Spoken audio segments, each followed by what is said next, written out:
BJP ಪಕ್ಷದಲ್ಲಿದ್ದುಕೊಂಡೇ ಪಕ್ಷದ ವಿರುದ್ಧ ನೇರ ಅಸಮಾಧಾನವನ್ನು ಹೊರಹಾಕಿದವರ ಪೈಕಿಯಲ್ಲಿ ಮಾಜಿ ಸಚಿವರಾಗಿರುವಂತಹ ವಿ ಸೋಮಣ್ಣ ಕೂಡ ಒಬ್ರು. ಸದ್ಯ ಅವರ ಅಸಮಾಧಾನ ಶಮನಕ್ಕೆ ಹೈಕಮಾಂಡ್ ಸಾಕಷ್ಟು ಸರ್ಕಸ್ ಮಾಡ್ತು.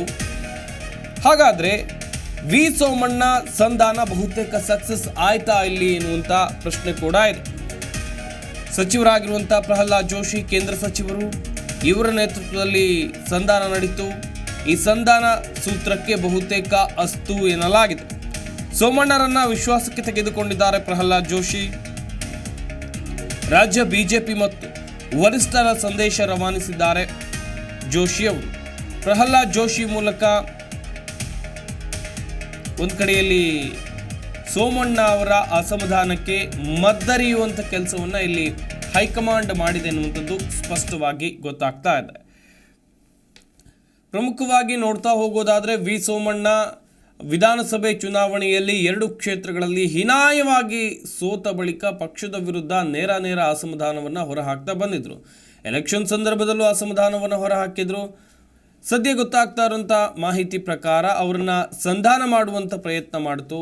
ಸೋಮಣ್ಣ ಅವರ ಅಸಮಾಧಾನ ಹೀಗೆ ಇದ್ರೆ ಆಗೋದಿಲ್ಲ, ಇದು ಪಕ್ಷಕ್ಕೆ ತುಂಬ ಡ್ಯಾಮೇಜನ್ನು ಮಾಡಬಹುದು. ಲೋಕಸಭೆ ಚುನಾವಣೆಯಲ್ಲಿ ಯಾವುದೇ ತೊಂದರೆ ಆಗಬಾರ್ದು ಎನ್ನುವಂಥ ನಿಟ್ಟಿನಲ್ಲಿ ಈ ರೀತಿಯಾದಂಥ ಕ್ರಮವನ್ನು ಕೈಗೊಂಡಿದ್ದಾರೆ.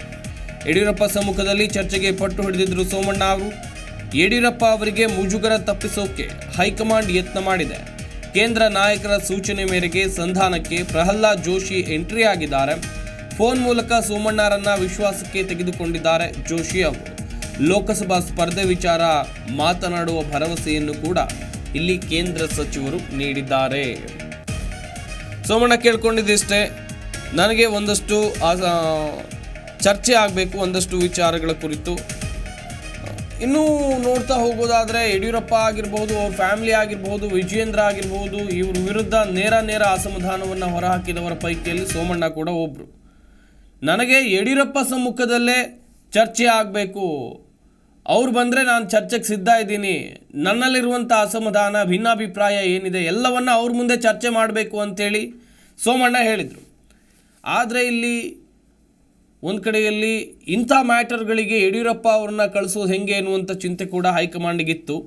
ಹೀಗಾಗಿ ಯಡಿಯೂರಪ್ಪ ಅವರಿಗೆ ಮುಜುಗರವನ್ನು ತಪ್ಪಿಸಬೇಕು. ಯಾಕಂತೇಳಿದರೆ ವಿಧಾನಸಭೆ ಚುನಾವಣೆಯಲ್ಲಿ ಯಡಿಯೂರಪ್ಪ ಅವರನ್ನ ಕಣಗಣಿಸಿದ ಕಾರಣಕ್ಕಾಗಿ ಕರ್ನಾಟಕದಲ್ಲಿ ಬಿಜೆಪಿ ಸ್ಥಿತಿ ಏನಾಯಿತು ಎನ್ನುವಂಥ ಲೆಕ್ಕಾಚಾರ ಹೈಕಮಾಂಡ್ಗೂ ಕೂಡ ಇದೆ. ಹೀಗಾಗಿ ಒಂದು ಕಡೆಯಲ್ಲಿ ಯಡಿಯೂರಪ್ಪ ಅವರ ಜೋಶಿ ಅವರ ಸಮ್ಮುಖದಲ್ಲಿ ಸಂಧಾನಕ್ಕೆ ಯತ್ನವನ್ನು ಮಾಡಲಾಗಿದೆ. ವಿ ಸೋಮಣ್ಣಗೆ ಜೋಶಿ ನೀಡಿರುವ ಸಂದೇಶ ಹಾಗಾದರೆ ಏನು ಗೊತ್ತಾ? ಹಳೆಯ ಘಟನೆಯನ್ನು ಮರೆತುಬಿಡಿ, ಹೊಸ ವರ್ಷ ಹೊಸತನ ತರಲಿದೆ. ಸೋಮಣ್ಣ ಶಕ್ತಿ, ಸಮುದಾಯದ ಬೆಂಬಲವನ್ನು ಬಿಜೆಪಿ ಅರಿತಿದೆ. ಮೋದಿ ಮತ್ತೆ ಪ್ರಧಾನಿ ಆಗೋಕ್ಕೆ ಸೋಮಣ್ಣ ಅಗತ್ಯ ಬಿಜೆಪಿಗಿದೆ. ನೀವು ಆಯ್ಕೆ ಮಾಡಿಕೊಳ್ಳುವ ಕ್ಷೇತ್ರಕ್ಕೆ ಒಪ್ಪಿಗೆ ಕೊಡಿಸ್ತೇನೆ ಅಂತೇಳಿ ಪ್ರಹ್ಲಾದ್ ಜೋಶಿ ಅವರು ಹೇಳಿದ್ದಾರೆ. ಸದ್ಯ ಲೋಕಸಭೆ ಚುನಾವಣೆ ನಿಲ್ಲುವಂಥ ಲೆಕ್ಕಾಚಾರ ಸೋಮಣ್ಣ ಅವರಿಗೂ ಕೂಡ ಇದೆ. 2 ಕ್ಷೇತ್ರಗಳಲ್ಲಿ ಸೋತಂಥ ಸೋಮಣ್ಣ ಲೋಕಸಭೆ ಚುನಾವಣೆಯಲ್ಲಿ ಸ್ಪರ್ಧೆಯನ್ನು ಮಾಡುವಂಥ ಇಂಗಿತವನ್ನು ವ್ಯಕ್ತಪಡಿಸ್ತಾ ಇದ್ದಾರೆ. ಬಿಜೆಪಿಯಲ್ಲಿ ಟಿಕೆಟ್ ಸಿಗಲಿಲ್ಲ ಅಂತ ಹೇಳಿದ್ರೆ ಕಾಂಗ್ರೆಸ್ಗೆ ಹೋಗೋದು ಬಹುತೇಕ ಖಚಿತ ಅಂತ ಹೇಳಲಾಗ್ತಾ ಇದೆ. ಹೀಗಾಗಿ ಸೋಮಣ್ಣ ಅವರ ಸಂಧಾನ ಮಾಡೋದು ಅನಿವಾರ್ಯ ಆಗಿತ್ತು. ಇದರ ನಡುವಲ್ಲಿ ಎಂಟ್ರಿ ಕೊಟ್ಟಿದ್ದು ಅಂತ ಹೇಳಿದರೆ ಸಂಧಾನಕ್ಕೆ ಓರ್ವ ವ್ಯಕ್ತಿ ಬೇಕಲ್ಲ, ಅವರು ಪ್ರಹ್ಲಾದ್ ಜೋಶಿ ಅವರು. ಕೇಂದ್ರ ಸಚಿವರಾಗಿರುವಂಥ ಪ್ರಹ್ಲಾದ್ ಜೋಶಿ ಅವರನ್ನು ಹೈಕಮಾಂಡ್ ಸಂಪರ್ಕ ಮಾಡಿ ಹೈಕಮಾಂಡ್ ಆಪ್ತ ವಲಯದಲ್ಲಿ ಗುರುತಿಸಿಕೊಂಡವರು ಕೂಡ ಪ್ರಹ್ಲಾದ್ ಜೋಶಿ ಅವರು. ಅವ್ರ ಬಳಿ ಹೇಳಿದ್ದಾರೆ ಸೋಮಣ್ಣ ಅಸಮಾಧಾನವನ್ನು ತಣಿಸಿ ಎನ್ನುವುದಾಗಿ. ಸದ್ಯ ಪ್ರಹ್ಲಾದ್ ಜೋಶಿ ಅವರು ಸೋಮಣ್ಣ ಜೊತೆ ಮಾತುಕತೆಯನ್ನು ನಡೆಸಿದ್ದಾರೆ. ಯಾವ ರೀತಿ ಮಾತುಕತೆ ಆಗಿದೆ ಅಂತ ನೋಡ್ತಾ ಹೋಗೋದಾದರೆ, ಹೊಸ ವರ್ಷ ಬರ್ತಾ ಇದೆ ಸೋಮಣ್ಣ ಅವರೇ, ಹೊಸತನವನ್ನು ನಿರೀಕ್ಷೆ ಮಾಡಿ ಅಂತೇಳಿ ಒಂದು ಕಡೆಯಲ್ಲಿ ಜೋಶಿ ಅವರು ಸೋಮಣ್ಣ ಅವರಿಗೆ ಹೇಳಿದ್ದಾರೆ ಎನ್ನಲಾಗ್ತಾ ಇದೆ. ಇನ್ನೊಂದು ಕಡೆಯಲ್ಲಿ ನೋಡ್ತಾ ಹೋಗೋದಾದರೆ ಇಲ್ಲಿ ಪ್ರಮುಖವಾಗಿ ಸೋಮಣ್ಣ ಅವರು ಯಾವ ಕ್ಷೇತ್ರದಲ್ಲಿ ಸ್ಪರ್ಧೆ ಮಾಡ್ತಾರೆ, ಹಾಗಾದರೆ ಲೋಕಸಭೆ ಚುನಾವಣೆಗೆ ಸ್ಪರ್ಧೆಯನ್ನು ಮಾಡೋದು ಕನ್ಫರ್ಮ್ ಆದಂತೆ ಕಾಣ್ತಾ ಇದೆ. ಹೀಗಾಗಿ ಅವ್ರ ಪಕ್ಷ ಬಿಟ್ಟು ಹೋಗಬಾರ್ದು, ಅವರಿಗೆ ಒಂದು ಕ್ಷೇತ್ರವನ್ನು ಕೊಡಲೇಬೇಕಾದಂಥ ಸ್ಥಿತಿ ಬಿಜೆಪಿಗಿದೆ. ಹೀಗಾಗಿ ಕ್ಷೇತ್ರ ಆಯ್ಕೆ ಬಗ್ಗೆ ನೀವು ಯಾವ ಕ್ಷೇತ್ರವನ್ನು ಆಯ್ಕೆ ಮಾಡ್ಕೊಳ್ತೀರಿ ಅದ್ರ ಬಗ್ಗೆ ನಾನು ಹೈಕಮಾಂಡ್ ಮಟ್ಟದ ನಾಯಕರ ಜೊತೆ ಮಾತಾಡ್ತೀನಿ ಅಂಥೇಳಿ ಪ್ರಹ್ಲಾದ್ ಜೋಶಿ ಅವರು ಕೂಡ ಇಲ್ಲಿ ವಿ ಸೋಮಣ್ಣಗೆ ಹೇಳಿದ್ದಾರೆ ಎನ್ನಲಾಗ್ತಾ ಇದೆ. ಒಟ್ಟಿನಲ್ಲಿ ಸಂಧಾನ ಸಕ್ಸಸ್ ಆಯ್ತಾ, ಈ ಎಲ್ಲ ವಿಚಾರಗಳ ಕುರಿತು ಚರ್ಚೆ ಆಯ್ತಾ, ಸೋಮಣ್ಣ ಇದಕ್ಕೆ ಏನು ಹೇಳ್ತಾರೆ, ಅವರ ಪ್ರತಿಕ್ರಿಯೆ ಕೂಡ ಬೇಕಾಗುತ್ತೆ. ಒಂದು ನಿಟ್ಟಿನಲ್ಲಿ ಈಗ ಗೊತ್ತಾಗ್ತಾ ಇರುವಂಥ ಮಾಹಿತಿ ಪ್ರಕಾರ ಏನು ಸಂಧಾನ ಆಗಿತ್ತು, ಆ ಸಂಧಾನ ಬಹುತೇಕ ಯಶಸ್ವಿ ಆಗಿದೆ, ಸೋಮಣ್ಣ ಒಪ್ಪಿದ್ದಾರೆ ಪ್ರಹ್ಲಾದ್ ಜೋಶಿ ಅವರ ಮಾತಿಗೆ ಅನ್ನುವಂಥದ್ದು ಗೊತ್ತಾಗ್ತಾ ಇದೆ.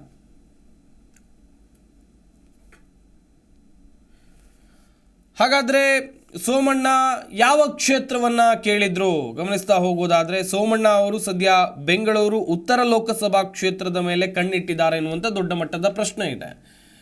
ಹಾಗಾದರೆ ಉತ್ತರ ಲೋಕಸಭಾ ಕ್ಷೇತ್ರವನ್ನು ಸೋಮಣ್ಣ ಅವರಿಗೆ ಅಷ್ಟು ಈಸಿಯಾಗಿ ಸಿಗುತ್ತಾ? ಯಾಕಂತ ಹೇಳಿದರೆ ಅಲ್ಲಿ ಈ ಹಿಂದೆ ಸ್ಪರ್ಧೆ ಮಾಡಿದ್ದು ಸದಾನಂದ ಗೌಡರು, ಈ ಬಾರಿ ಅವರೇ ಸ್ಪರ್ಧೆ ಮಾಡಲಿ ಅಂತೇಳಿ ಆರ್ ಅಶೋಕ್ ಅವರು, ಬೊಮ್ಮಾಯಿ ಅವರು, ಅಶ್ವಥ್ ನಾರಾಯಣ ಅವರು ಎಲ್ಲರೂ ಕೂಡ ಒಂದು ಕಡೆಯಲ್ಲಿ ಸದಾನಂದ ಗೌಡ್ರನ್ನ ಭೇಟಿಯಾಗಿ ಹೋಗಿ ಹೇಳಿ ಬಂದಿದ್ದಾರೆ, ಈ ಬಾರಿ ಬೆಂಗಳೂರು ಉತ್ತರ ಲೋಕಸಭಾ ಕ್ಷೇತ್ರದಿಂದ ನೀವೇ ಸ್ಪರ್ಧೆ ಮಾಡಿ ಅಂತೇಳಿ ಮೊನ್ನೆ ತಾನೇ ಭೇಟಿಯಾಗಿ ಹೇಳಿ ಬಂದಿದ್ದಾರೆ ಈ ಎಲ್ಲ ವಿಚಾರವನ್ನು.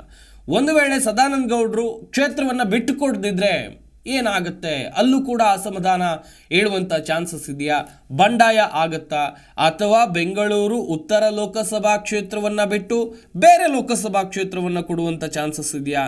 ಇನ್ನೊಂದು ಕಡೆಯಲ್ಲಿ ಒಂದಷ್ಟು ಮಾಹಿತಿಗಳ ಪ್ರಕಾರ ತುಮಕೂರಿನಿಂದ ಸೋಮಣ್ಣ ಅವರು ಸ್ಪರ್ಧೆಯನ್ನು ಮಾಡ್ತಾರೆ, ತುಮಕೂರಿನ ಮೇಲೆ ಕಣ್ಣಿಟ್ಟಿದ್ದಾರೆ. ಇನ್ನು ಗಮನಿಸ್ತಾ ಹೋಗೋದಾದರೆ ಕಾಂಗ್ರೆಸ್ನವರು ಕೂಡ ಸಂಪರ್ಕವನ್ನು ಮಾಡಿದ್ದಾರೆ, ಸೋಮಣ್ಣ ಅವರೇ ನೀವು ಪಕ್ಷಕ್ಕೆ ಬಂದರೆ, ಕಾಂಗ್ರೆಸ್ ಪಕ್ಷಕ್ಕೆ ಬಂದರೆ ತುಮಕೂರು ಟಿಕೆಟ್ ಕೊಡೋದಾಗಿ ಲೆಕ್ಕ ಕೊಡ್ತೀವಿ ಎನ್ನುವಂಥದ್ದಾಗಿ ಹೇಳಿದ್ದಾರೆ ಎನ್ನಲಾಗ್ತಾ ಇದೆ.